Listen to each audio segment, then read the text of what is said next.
ओम नमो भगवते वासुदेवाय। श्रीमद्भागवत महापुराण तृतीय स्कंध प्रथम अध्याय। उद्धव और विदुर की भेंट। श्री सुखदेव जी कहते हैं, परीक्षित, जो बात तुमने पूछी है वही पूर्व काल में अपने सुख समृद्धि से पूर्ण घर को छोड़कर वन में गए हुए विदुर जी ने भगवान मैत्रेय जी से पूछी थी। जब सर्वेश्वर भगवान श्री कृष्ण पांडवों के दूत बनकर गए थे, तब वे दुर्योधन के महलों को छोड़कर उसी विदुर जी के घर में उसे अपना ही समझकर बिना बुलाए चले गए थे। राजा परीक्षित ने पूछा, प्रभो, यह तो बतलाइए कि भगवान मैत्रेय के साथ विदुर जी का समागम कहाँ और किस समय हुआ था। पवित्र आत्मा विदुर ने महात्मा मैत्रेय जी से कोई साधारण प्रश्न नहीं किया होगा, क्योंकि उसे तो मैत्रेय जी जैसे साधु शिरोमणि ने अभिनंदन पूर्वक उत्तर देकर महिमान्वित किया था। सूत जी कहते हैं, सर्वज्ञ सुखदेव जी ने राजा परीक्षित के इस प्रकार पूछने पर अति प्रसन्न होकर कहा, सुनो।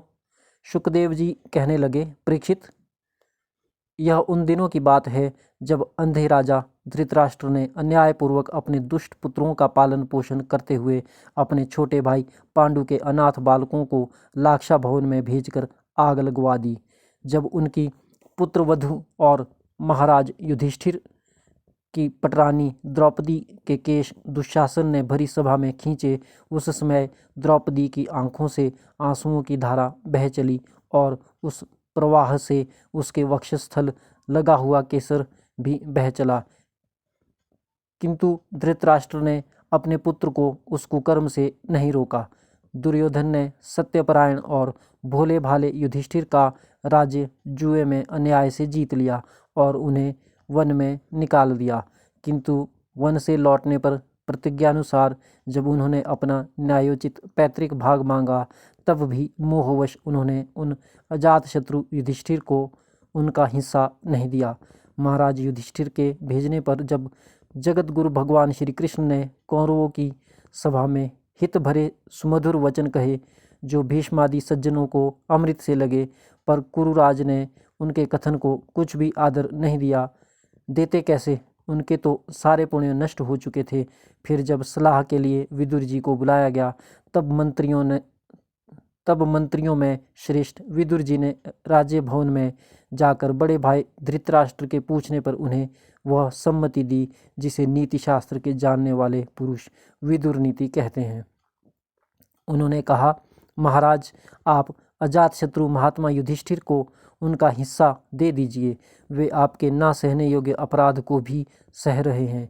भीम रूप काले नाग से तो आप भी बहुत डरते हैं। देखिए, वह अपने छोटे भाइयों के सहित बदला लेने के लिए बड़े क्रोध से फुफकारें मार रहा है। आपको पता नहीं, भगवान श्री कृष्ण ने पांडवों को अपना लिया है।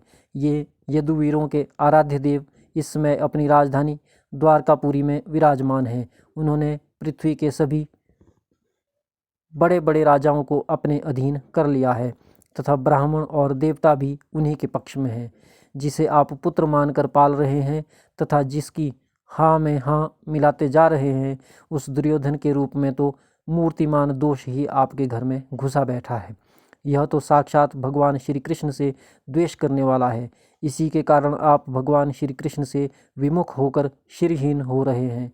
अतएव यदि आप अपने कुल की कुशल चाहते हैं तो इस दुष्ट की तुरंत यदि आप अपने कुल की कुशल चाहते हैं तो इस दुष्ट को तुरंत ही त्याग दीजिए। विदुर जी का ऐसा सुंदर स्वभाव था कि साधुजन भी उसे प्राप्त करने की इच्छा करते थे, किंतु उनकी यह बात सुनते ही कर्ण, दुशासन और शकुनी के सहित दुर्योधन के होंठ अत्यंत क्रोध से फड़कने लगे और उसने उनका तिरस्कार करते हुए कहा, अरे, इस कुटिल दासी पुत्र को यहाँ किसने बुलाया है? यह जिनके टुकड़े खा खा कर जीता है, उन्हीं के प्रतिकूल होकर शत्रु का काम बनाना चाहता है। इसके प्राण तो मत लो, परंतु इसे हमारे नगर से तुरंत बाहर कर दो।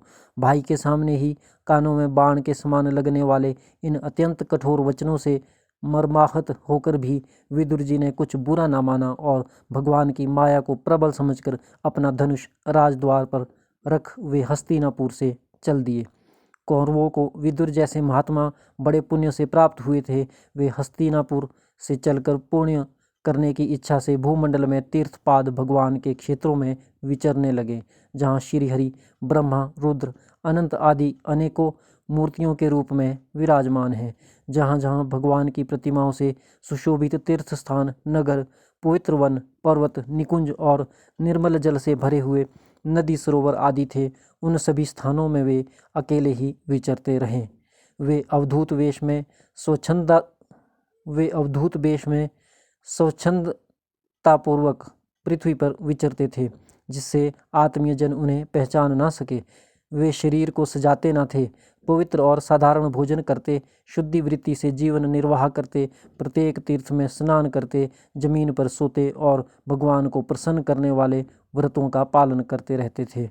इस प्रकार भारतवर्ष में ही विचरते विचरते जब तक वे प्रभास क्षेत्र में पहुँचे, तब तक भगवान श्री कृष्ण की सहायता से महाराज युधिष्ठिर पृथ्वी का एक छत्र अखंड राज्य करने लगे थे। वहाँ उन्होंने अपने कौरव बंधुओं के विनाश का समाचार सुना, जो आपस की कलह के कारण परस्पर लड़ भिड़कर उसी प्रकार नष्ट हो गए थे, जैसे अपनी ही रगड़ से उत्पन्न हुई आग से बांसों का सारा जंगल जलकर खाक हो जाता है। यह सुनकर वे शोक करते हुए चुपचाप सरस्वती के तीर पर आए। वहाँ उन्होंने त्रित, उष्णा, मनु, पृथु, अग्नि, असित, वायु, सुदास, गौ, गोह्य और श्राद्ध देव के नामों से प्रसिद्ध 11 तीर्थों का सेवन किया। इनके सिवा पृथ्वी में ब्राह्मण और देवताओं के स्थापित किए हुए जो भगवान विष्णु के और भी अनेकों मंदिर थे, जिनके शिखरों पर भगवान के प्रधान आयुध चक्र के चिन्ह थे और जिनके दर्शन मात्र से श्री कृष्ण का स्मरण हो आता था, उनका भी सेवन किया। वहाँ से चलकर वे धन धान्यपूर्ण सौराष्ट्र, सौवीर, मत्स्य और कुरुजांगल आदि देशों में होते हुए जब कुछ दिनों में यमुना तट पर पहुँचे, तब वहाँ उन्होंने परम भागवत उद्धव जी का दर्शन किया। वे भगवान श्री कृष्ण के प्रख्यात सेवक और अत्यंत शांत स्वभाव थे। वे पहले बृहस्पति जी के शिष्य रह चुके थे। विदुर जी ने उन्हें देखकर प्रेम से गाढ़ आलिंगन किया और उनसे अपने आराध्य भगवान श्री कृष्ण और उनके आश्रित अपने स्वजनों का कुशल समाचार पूछा। विदुर जी कहने लगे, उद्धव जी, पुराण पुरुष बलराम जी और श्री कृष्ण ने अपने ही नाभि कमल से उत्पन्न हुए ब्रह्मा जी की प्रार्थना से इस जगत में अवतार लिया है। वे पृथ्वी का भार उतारकर सबको आनंद देते हुए अब श्री वसुदेव जी के घर कुशल से रह रहे हैं ना। प्रियवर, हम कुरुवंशियों के परम सुहृद और पूज्य वसुदेव जी पिता के समान उदारतापूर्वक अपनी कुंती आदि बहनों को उनके स्वामियों का संतोष कराते हुए उनकी सभी मनचाही वस्तुएं देते आए हैं। आनंदपूर्वक है ना प्यारे उद्धव जी? यादवों के सेनापति वीरवर प्रद्युम्न जी तो प्रसन्न है ना, जो पूर्व जन्म में कामदेव थे तथा जिन्हें देवी रुक्मिणी जी ने ब्राह्मणों की आराधना करके भगवान से प्राप्त किया था। सात्वत, वृष्णि, भोज और दाशार्हवंशी यादवों की अधिपति महाराज उग्रसेन तो सुखी से है ना, जिन्होंने राज्य पाने की आशा का सर्वथा परित्याग कर दिया था, किंतु कमल नयन भगवान श्री कृष्ण ने जिन्हें फिर से राज सिंहासन पर बैठाया। सौम्य, अपने पिता श्री कृष्ण के समान समस्त रथियों में अग्रगण्य श्री कृष्ण तन्य सांब सकुशल तो है ना। ये पहले पार्वती जी के द्वारा गर्भ में धारण किए हुए स्वामी कार्तिक हैं। अनेकों व्रत करके जाम्बवती ने इन्हें जन्म दिया था, जिन्होंने अर्जुन से रहस्य युक्त धनुर्विद्या की शिक्षा पाई है। वे सात्यकी तो कुशल पूर्वक हैं। वे भगवान श्री कृष्ण की सेवा से अनायास ही भगवतजनों की उस महान स्थिति पर पहुंच गए हैं जो बड़े बड़े योगियों को भी दुर्लभ है। भगवान के शरणागत निर्मल भक्त बुद्धिमान अक्रूर जी भी प्रसन्न है ना, जो श्री कृष्ण के चरण चिन्हों से अंकित व्रज के मार्ग की रज में प्रेम से अधीर होकर लौटने लगे थे। भोजवंशी देवक की पुत्री देवकी जी अच्छी तरह है ना, जो देव माता अदिति के समान ही साक्षात विष्णु भगवान की माता हैं। जैसे वेद त्रयी यज्ञ विस्तार रूप अर्थ को अपने मंत्रों में धारण किए रहती हैं, उसी प्रकार उन्होंने भगवान श्री कृष्ण को अपने गर्भ में धारण किया था। आप भक्तजनों की कामनाएं पूर्ण करने वाले भगवान अनिरुद्ध जी सुखपूर्वक हैं ना, जिन्हें शास्त्र वेदों के आदि कारण और अंतःकरण चतुष्टय के चौथे अंश मन के अधिष्ठाता बतलाते हैं। सौम्य स्वभाव उद्धव जी अपने हृदयेश्वर भगवान श्री कृष्ण का अनन्य भाव से अनुसरण करने वाले जो हृदयिक सत्यभामानंदन, चारुदेशन और गद आदि अन्य भगवान के पुत्र हैं, वे सब भी कुशल पूर्वक हैं ना?